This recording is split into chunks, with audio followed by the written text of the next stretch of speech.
Mention से बाहर निकलते ही भूमिका काफी ज्यादा रोने लगती है। उसने जो अपने आंसू कंट्रोल करके रखे थे वो बहने लग जाते हैं।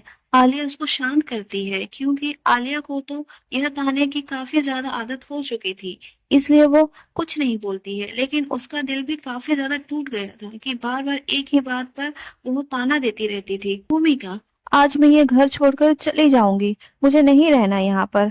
मैं जब से आई हूँ तब से ही मुझे सुनाए जा रहे हैं। अगर मुझे पता होता तेरे घर में यह सिचुएशन है तो मैं कभी भी तेरे पास नहीं आती। मेरी वजह से तुझे भी खामखा सुनना पड़ रहा है। आलिया, ऐसी कोई बात नहीं है, हम दोनों मैनेज कर लेंगे। हम दोनों कहीं घर देख लेते हैं जहाँ पर आराम से रह सके, क्योंकि मुझे तो नहीं लगता कि ये लोग हमें जीने भी देंगे। यह कहते हुए दोनों आपस में गले लगकर रोने लगते हैं। सानू आता है और उन्हें कहा, सुनो बेटा, रोने की जरूरत नहीं है, खाना खा लिया करो। खाना नहीं खाओगे कमजोरी ही है, कमजोरी आएगी, इसलिए खाना खा लो, खाने पर गुस्सा मत निकालो। सानू की बात सुनकर दोनों हाँ में अपना सिर हिला देते हैं और लॉन में बैठकर खाना खाने लगते हैं। सीढ़ियों से एक लड़की उतर कर आती है जिसने वन पीस पहना था। उसके बाल खुले थे और उसने हाई हील्स पहनी थी, जिससे साफ पता चल रहा था कि उसके अंदर कितना एटीट्यूड है। अपने मॉम डैड को हक करके बोली, गुड मॉर्निंग मॉम डैड, आप लोग इतनी जल्दी कैसे खा रहे हो? पायल, इतनी जल्दी? और शुक्र है मैं जल्दी आ गई, नहीं तो आज क्या होता तुझे पता है? वो लड़की, क्या नाम है उसका?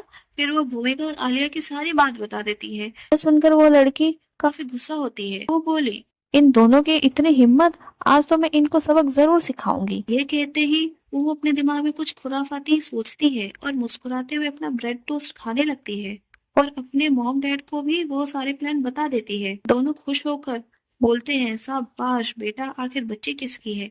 ये कहते हुए वो ठहाका मार के हंसने लगते हैं। भूमिका और आलिया ब्रेकफास्ट करके कॉलेज के लिए निकल जाते हैं। आलिया के डैड की कार से, जो उनके पास थी, उसके पेरेंट्स की आखिरी निशानी थी। उसके अंकल आंटी उस कार को देखकर काफी ज्यादा गुस्सा होते थे, क्योंकि वो इतने बड़े लोग और उनकी कार इतने पुराने मॉडल की। अभी की जनरेशन कहाँ पहुंच गई है और कितने सारे नए नए लग्जरी कार आ रहे हैं और ये एक ही पुरानी कार चला रही है। उसको सब कुछ मिलता देख पायल उसको कुछ लेने नहीं देती थी और उसके सारे चीज में रोक टोक कर देती थी, जिस वजह से वो कुछ भी नहीं ले पाती थी। और उसने अपने दोस्त को भी अपने मेंशन में बुला लिया होता है। उसकी और ज्यादा परेशानी बढ़ जाती है, लेकिन फिर भी वो अपने दोस्ती निभाने के लिए, उसको बुरा भले से कोई मतलब नहीं होता है। यह सब सोचते हुए आलिया कार चला रही थी और दोनों कॉलेज पहुंच जाते हैं। आलिया भूमिका को बाय कर कर अपने अपने क्लासेस में दोनों चले जाते हैं।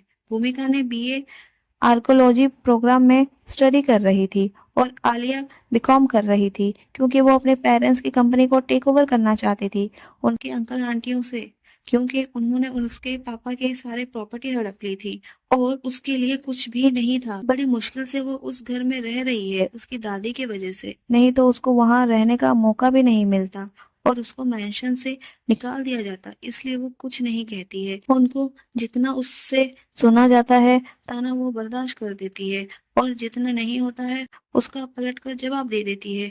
दोनों अपने क्लासेस में जाकर अपने डेस्क में बैठ जाते हैं और जो कॉलेज का काम होता है वो करने लग जाते हैं, क्योंकि 10-15 मिनट थे प्रोफेसर को क्लास में आने के लिए। कॉलेज में एक ऑडी कार आकर रुकती है। उस कार के रुकते ही सबको पता चल जाता है कौन आ गया है, इसलिए उस कार के आसपास जितने भी लोग होते हैं वो सब दूर हो जाते हैं और उस कार से निकलने वाली शख्स को देखते हैं। नताशा बड़े इतराते हुए उस कार से निकलती है और अपने चमचियों को ढूंढती है। उसकी चमचियां दूर से भागे भागे उसके तरफ आते हैं।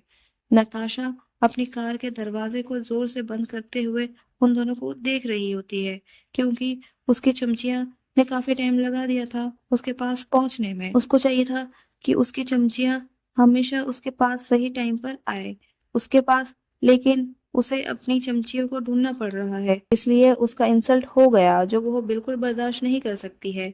वो उन दोनों को देखती है और अपना सारा सामान सब उनको पकड़ा देती है और एटीट्यूड से कॉलेज के अंदर घुसती है। जैसे ही वो कॉलेज के अंदर घुसती है उसके सामने एक लड़का आकर खड़ा हो जाता है और उसको देखकर बोला, हाय मेरी बेबी के नाक में इतना तेज गुस्सा कैसे? नताशा अपने जुल्फों को पीछे झटक कर, क्या करूं, सुबह से ही दिन खराब हो गया और जिसने मेरा दिन खराब किया है वो तुझे अच्छे से पता है।